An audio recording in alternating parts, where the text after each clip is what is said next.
Vamos falar sobre a dor de ter um nome? Oi pessoal, para você que não me conhece, meu nome é Daniel Ferreira, dono desse canal, onde aqui a gente traz resenha, conteúdo literário, conteúdo acadêmico, porque para quem não sabe eu me formo como professor esse ano, se der tudo certo e vai dar.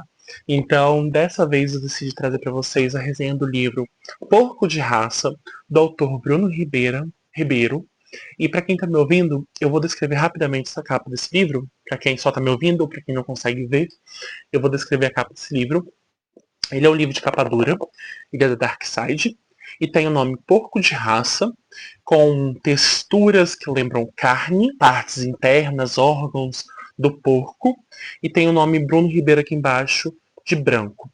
Ele é um livro de todo de capa preta, e é lindíssimo. E tem uma imagem de um porco desconfigurado, mostrando seus órgãos internos. Gente, antes de eu falar, deixa eu molhar o bico aqui, porque é a segunda vez que eu gravo esse vídeo. A primeira vez, eu não configurei a câmera.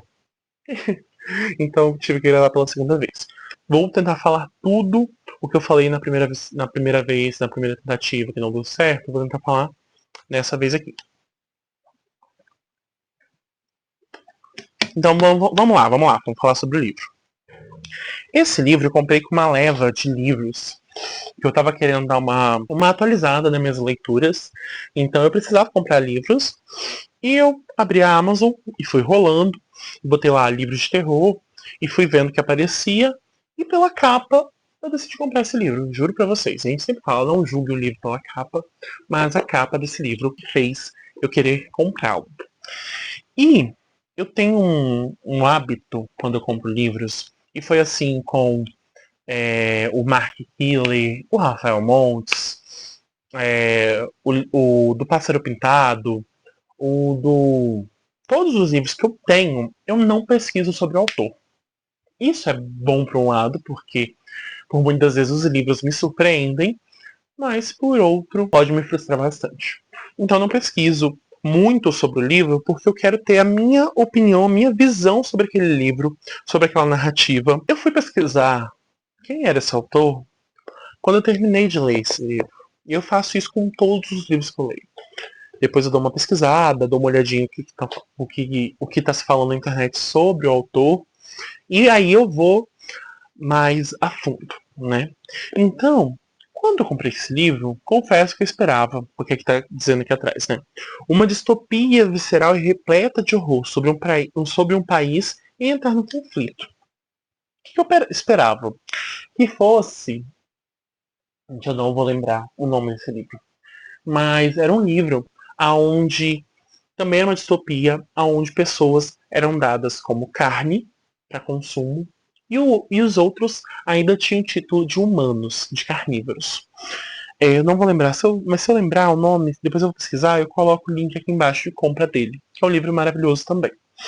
Eu não lembro de verdade, tô até agora tentando lembrar o nome desse livro, eu não lembro. Mas eu pensava que seria parecido com isso por conta da estética. E falando estética, a Dark Side, ela é sinistra, assim. Ela tem uma curadoria artística, gráfica maravilhosa, né?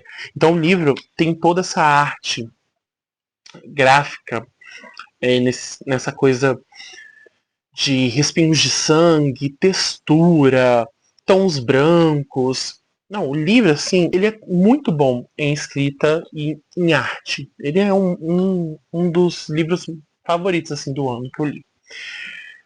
Então, eu não sabia o que esperar sobre esse livro. Eu não sabia. Eu imaginava uma coisa e no final eu fui totalmente pego de surpresa. Eu acho que isso serviu muito para que eu tivesse uma avaliação em dobro de surpresa, de felicidade por ter comprado esse livro, ter gastado dinheiro com esse livro. Porque quem lê muito sabe como é ruim comprar um livro que não te agrada. Você gastar um dinheiro ali e o livro ser um pouco frustrante. Mas eu não tive essa relação com esse livro. E ele foi maravilhoso, assim, do começo ao fim. Mas falando um pouco da escrita do Bruno, antes da gente entrar na história, ele pelo menos nessa história, porque eu ainda não li os outros livros, quero dar uma adquirida em outros livros futuros do Bruno. É um escritor que o modo que ele escreve me chama muita atenção.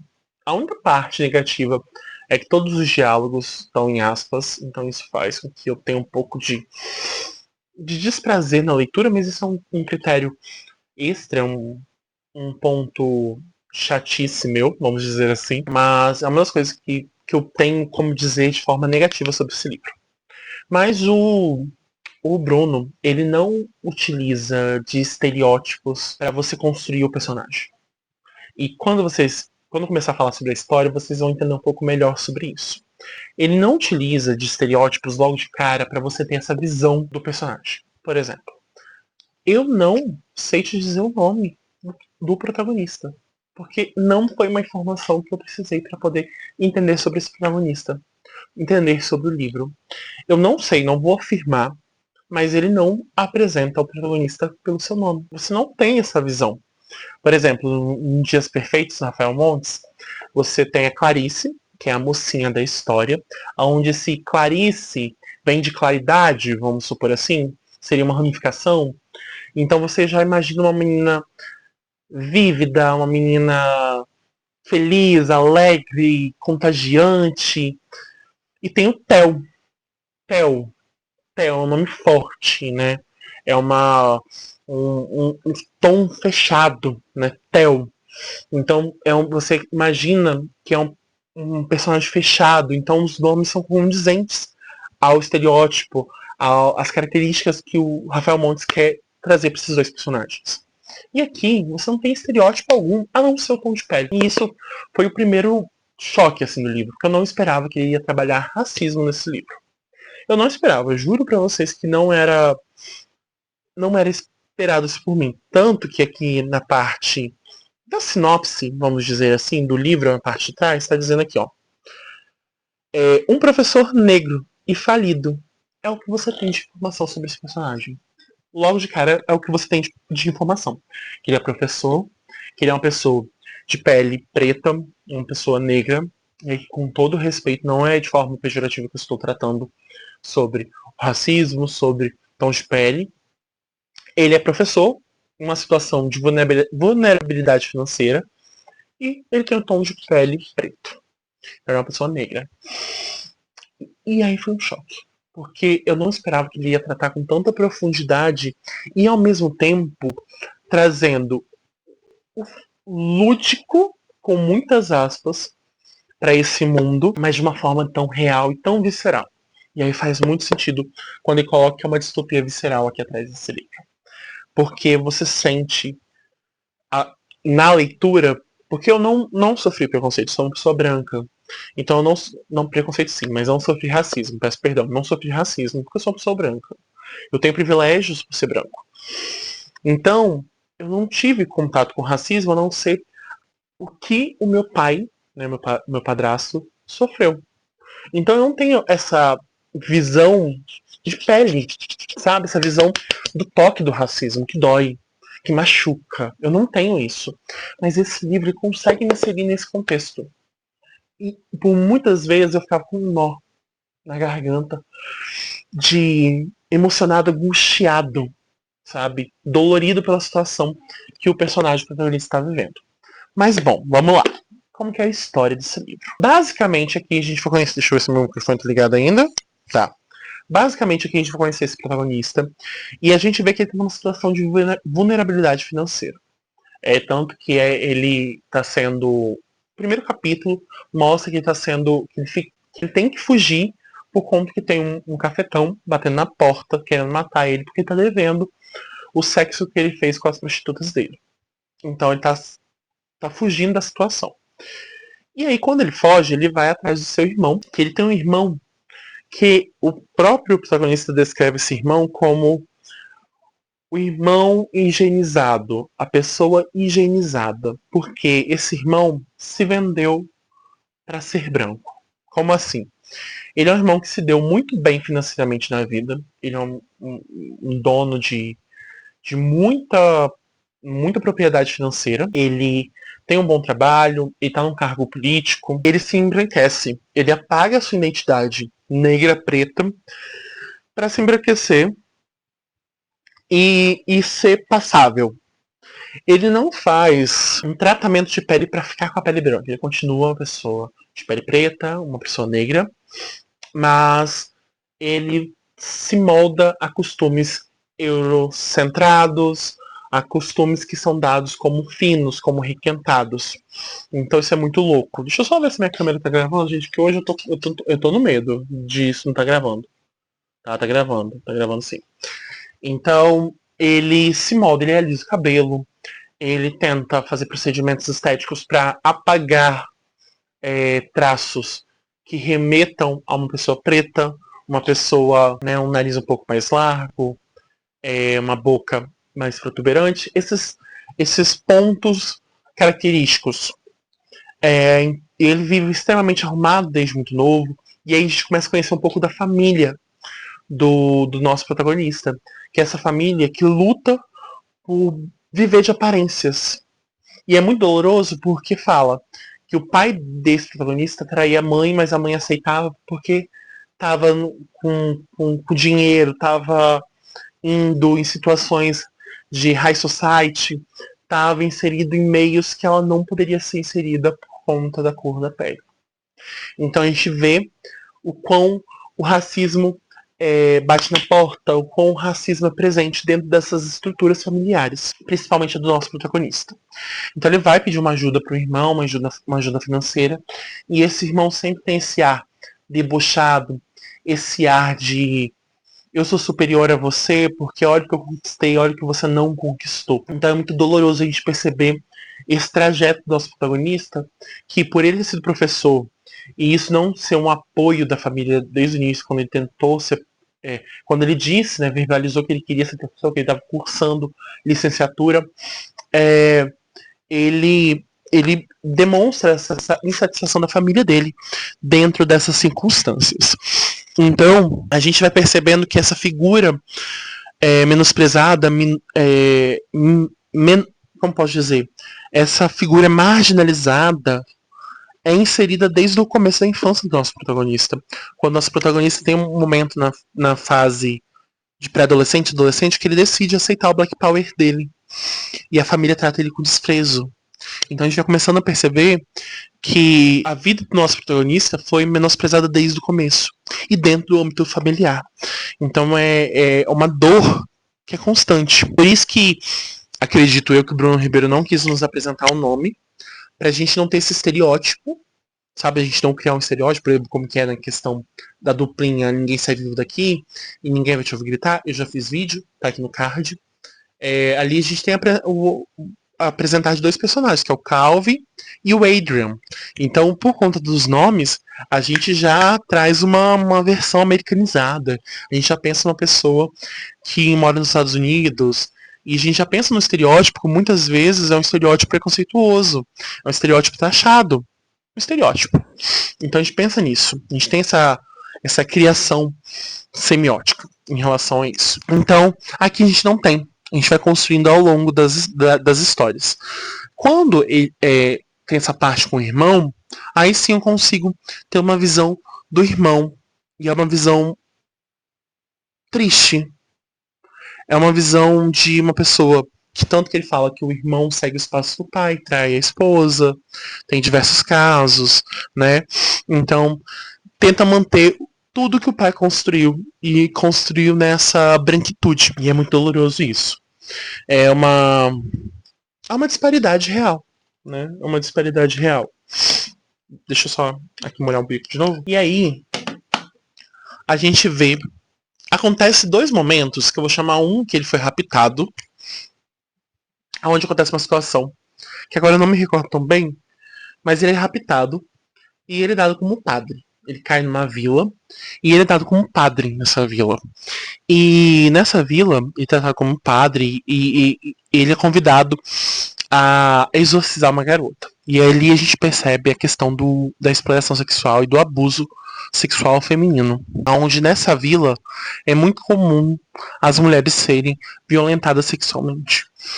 E esse livro também trabalha essa questão da violência sexual, principalmente nessa parte da vila, onde a gente vê que essa menina que é dita como possuída, ela só tá em uma situação psicológica terrível. Ela tá traumatizada. Ela tá levada ao zero mental, sabe? Ela tá esgotada. Nisso, ele acaba conhecendo uma garota lá, e ele acaba fugindo com essa garota. Perdão. Ele acaba fugindo com essa garota, e essa garota, pra agradecer ele, oferece um agradecimento em forma de ato sexual. Porque na cabeça dela ela foi ensinando assim. Que ela deveria retribuir para as pessoas de forma sexual. E é muito louco que ele começa ali naquele momento ter essa ética de falar não. Entendeu? E aí eles começam a criar um relacionamento amoroso, eles começam a se enturmar nessa questão, né, de possível par romântico, por mais que ele ainda não tenha esquecido sua ex. E olha como que é louca. A ex tem nome, porque ela sabe a sua identidade. Então a gente começa a perceber que os personagens têm nome é porque tem uma identidade definida. Por exemplo, no caso dessa ex, é a Venia. Acho que pode falar assim, Venia. É W-E. Acento. Acento não, né? É acento, né? W-E-N-I-A. Venia. E ele fala como que ela foi a mulher que ele amou na vida e tudo mais. Mas dando sequência à história. Aí quando eles fogem dessa vila, que é uma vila de abuso sexual feminino, e de fato ali ele é sequestrado. Ele é sequestrado, levado pra um lugar, pra um cativeiro.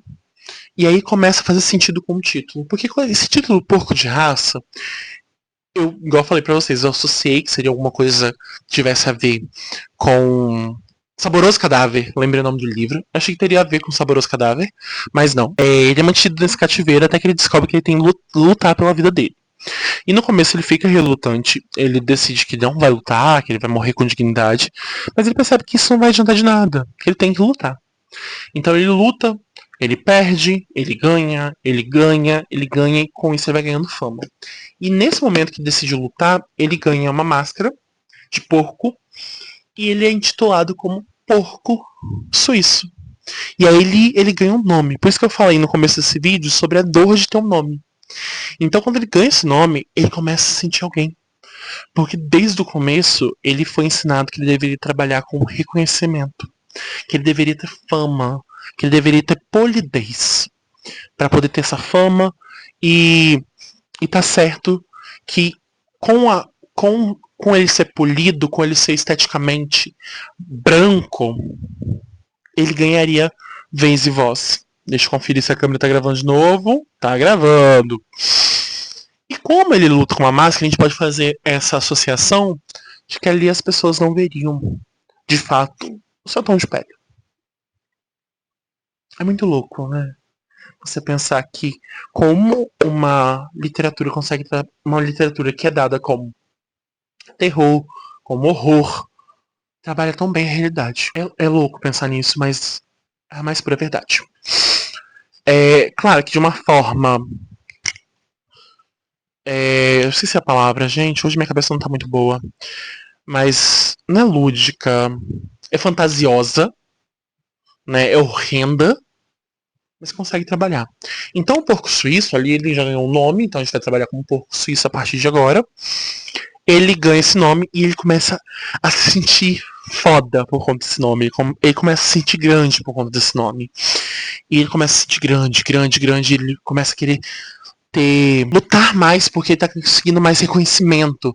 Então ele precisa lutar e lutar e lutar, lutar. Lutar cada vez mais. E a gente começa a perceber que ali ele vai começando a ter mais breakdowns na saúde dele, mais quebras na saúde mental dele. Porque ele entende que só lutando que ele consegue esse reconhecimento. Porque ele é condicionado a isso. Então, entre uma luta e outra, ele tem recompensas. Ele tem a comida de primeira, ele ganha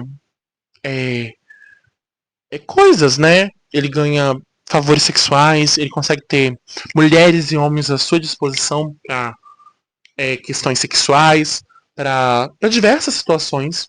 né, de companhia, de contato, de amizade. Então ele consegue ter isso, coisa que ele não tinha no dia a dia dele.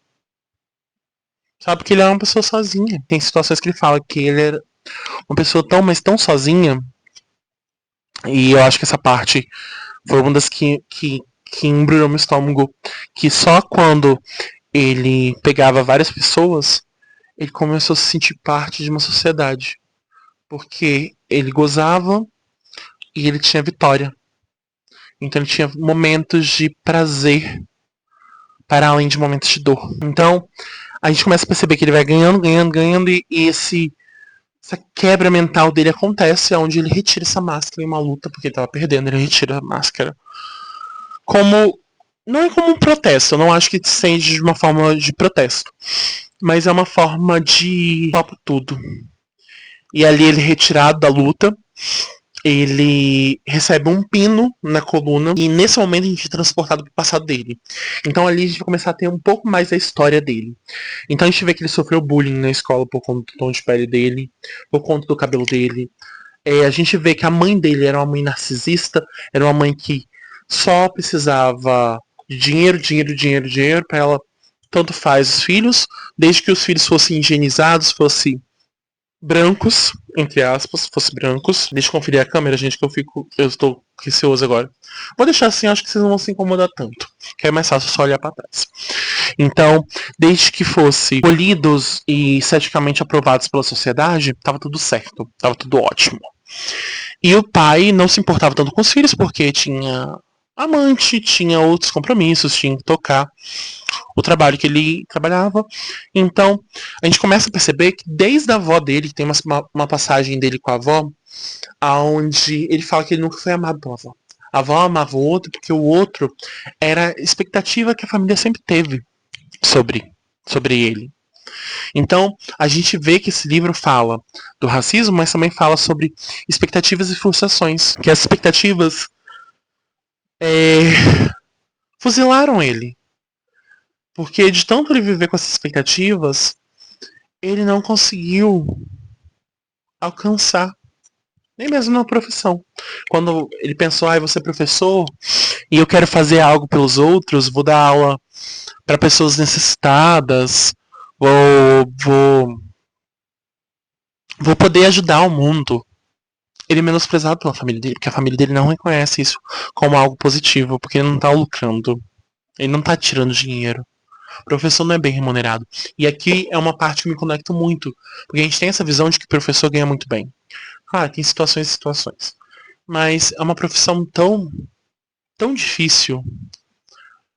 Tão difícil. Claro, não é braçal, né? Que são situações também de serviços que são cansativos, exaustivos, mas é uma profissão que você lida diretamente com família, com público, de uma forma tão profunda que é exaustiva mentalmente.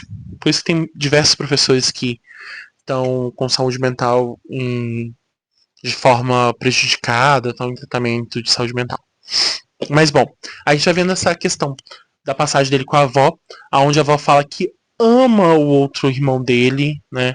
Que o outro irmão dele alisava o cabelo e ele deixava Black Power. Por que ele deixava o cabelo dele Black Power? E tem uma parte que ele fala que ele sente o cheiro do produto que usava para alisar o cabelo. Porque tem uma situação quando ele começa a namorar com a Vânia, com a Vênia, acho que é Vênia que fala. Vênia. Enfim, quando que ele tem o primeiro envolvimento amoroso dele, ele alisa o cabelo. E a namorada dele, que depois se torna mulher, se torna esposa, perdão, vê que ele perdeu a identidade. Perdeu quem ele era. Porque ele seguiu o que o irmão falava. Porque o irmão falava constantemente. Se você usar esse produto, alisar seu cabelo, você vai parar de sofrer bullying. Você vai se sentir 1000 vezes melhor. Você não vai precisar enfrentar esse valentão. Porque o seu cabelo vai estar liso, as pessoas vão te aceitar. E isso é racismo. É racismo estrutural, é racismo institucional, é racismo social.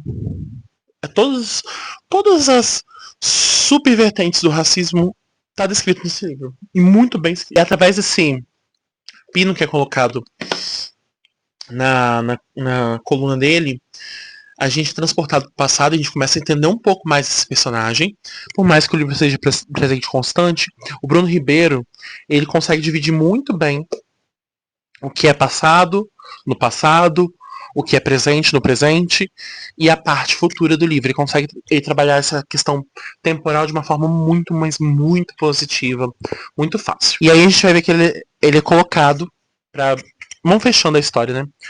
Para essa parte fechar, a gente percebe que ele é colocado em uma missão para o Japão, aonde ele iria lutar lá. E uma das coisas que eu não falei, quando ele tira a máscara, ele se percebe uma pessoa velha. Porque por mais que ele tinha um espelho, um lugar que ele ficava na casa dele, entre aspas, dentro esse ringue de luta, porque, gente, esse ringue de luta, ele é financiado por pessoas riquíssimas. Pessoas, assim, extremamente milionárias. Ele começa a ter uma disforia de quem ele era. Tanto que ele percebia, quando ele olhava no espelho, essa disforia da imagem dele, ele se imaginava jovem ainda. Só que ele lutou por muitos anos, então a velhice foi chegando, a idade foi chegando. Então aí que o Bruno começa a trabalhar características visuais, começa a falar sobre as rugas que ele começa a ter no rosto, as marcas da luta que são deixadas, né, as cicatrizes, né? Então a gente começa a ter um pouco mais de ilustração desse personagem, uma ilustração facial. Né? E aí quando ele fala que ele não se vê magro do jeito que ele estava, porque ele estava extremamente magro, porque ele vivia, né, nesse ringue de luta, com envolto em droga, envolto em sexo não seguro, envolto em situações tanto que ele vira pai de várias crianças, porque ele engravida várias mulheres. Então ele começa a ter essa disforia da realidade dele. E é muito, muito, muito profundo quando ele começa a se ver no espelho, começa a se ver. Ó, a redundância. Mas ele se olha no espelho e realmente consegue enxergar quem ele está naquele momento. Quem ele é naquele momento. E é aí que ele tem uma mudança da realidade naquele momento. Sabe? Uma mudança de decisão, na real. Uma mudança de decisão. Ele decide que ele não pode continuar nessa luta. Mas aí ele é jogado pra uma missão pro Japão. Ele vai pro Japão. E para vocês verem como nesse mundo dessa história, nessa realidade aqui, é tão gritante o racismo, não que a nossa não seja, mas as lutas são transmitidas em TV aberta. E tem uma passagem que ele lida com um dos responsáveis por esse ringue de luta, por esse MMA, vamos dizer assim, de luta, que ele fala, a gente pega pessoas que são menosprezadas pela sociedade. Porque eles não vão querer ver pessoas privilegiadas lutando. E, gente, é essa a real. A gente quer ver a desgraça de pessoas que a gente não vai se comparar. É essa a real. A real é essa. Eu não, entre aspas, não quero ver uma pessoa sofrendo que seja igual a mim. Porque seria eu no lugar daquela pessoa. Entende? Então, esses donos dessa luta não poderiam colocar pessoas igual a eles pra lutar. Porque seriam eles lutando. Por isso que eles colocam pessoas em situações de vulnerabilidade financeira, vulnerabilidade social, grupos marginalizados, né? Tanto que ele fala que tem bastante homens gays sequestrados para satisfazer e ser carne barata. Carne sexual barata. Entende? E ao se ver no espelho, ele começa a questionar sobre como ele deveria agir. E aí a gente vai caminhando pro final, ele começa a ter mais situações de estar na mente dele, porque ele ainda tá cumprindo. Depois ele percebe aonde que ele tá indo, que ele tem que ir pro Japão para fazer uma missão. E ele começa a sonhar com o futuro dele no Japão, porque ele começa a ser reconhecido em qualquer lugar. As pessoas começam a saber quem ele é por causa que ele tirou a máscara e começam a elogiar, pessoas estranhas começam a elogiar ele, falar: cara, eu torço muito por você, torço pra você voltar pras lutas, a gente quer te ver, porco suíço, porco suíço, porco suíço. Mas o título ser porco de raça demonstra o quanto ele foi convencido Na verdade, não é nem convencido a palavra, ele foi forçado a se domesticar para uma sociedade que gosta de ver povos marginalizados, pessoas marginalizadas, e aqui nesse marginalizados que eu falo, é a margem da sociedade, lutando para sobreviver. Realmente, aqui, lutando para sobreviver. O que acontece na nossa realidade, não vamos descartar isso. Mas no final, essa passagem eu preciso ler para vocês, porque essa passagem é muito profunda, muito boa. Deixa eu ver se eu acho aqui. Ele tá no avião. Eu não vou contar o final de fato, mas ele tá no avião. Aqui, ó. É Zoo Fighters, o nome dessa luta que ele participa. Ele é forçado a participar, na verdade. Ele tá num voo pro Japão. E aí, ele fala o seguinte: escapei do que eles pretendiam fazer com a última página, meus vestígios. A minha vida foi uma rebelião contra mim mesmo. E eles reinaram sobre ela. Do início ao fim, com suas regras e imposições. Mas não reinarão sobre a minha tumba, jamais. Ao menos a minha morte será minha. E eu não vou contar pra vocês o final mesmo, de fato, por mais que através eu dei um leve spoiler, mas a gente começa a perceber que ele teve a sua vida inteira dita por outros, dada por outros. E o quão isso adoeceu ele. Ele fez coisas que ele não queria fazer. Tanto que fala que ele viveu sobre a regra dos outros, né? E quando ele ganhou o nome de porco suíço, ele ganhou um reconhecimento, é óbvio. Mas a que custo? Por isso que ele fala. Nossa, tem uma passagem antes dessa que é sufocante, assim. Que ele conhece um dos. Vamos dizer, um dos raptadores. Uma das pessoas que trabalha para os Zoo Fighters. E ele fala assim: desculpa pelo que eu fiz. Eu sou tão obrigado quanto você. Mas por conta de quem eu sou visualmente, eu não estou no seu lugar. É mais ou menos isso que essa passagem me passa. E é doloroso. É doloroso e profundo. A gente vê o quão esse personagem que não tem nome, ele viveu sobre a ótica dos outros. Ele não tem nome porque ele nunca buscou pela sua identidade. Por mais que tenha uma fase de rebeldia, e aí é declarado assim no livro que ele é uma fase de rebeldia, que ele vai sim se moldar nessa fase a ser o oposto da família, não é totalmente ele. Sabe? Não é totalmente ele.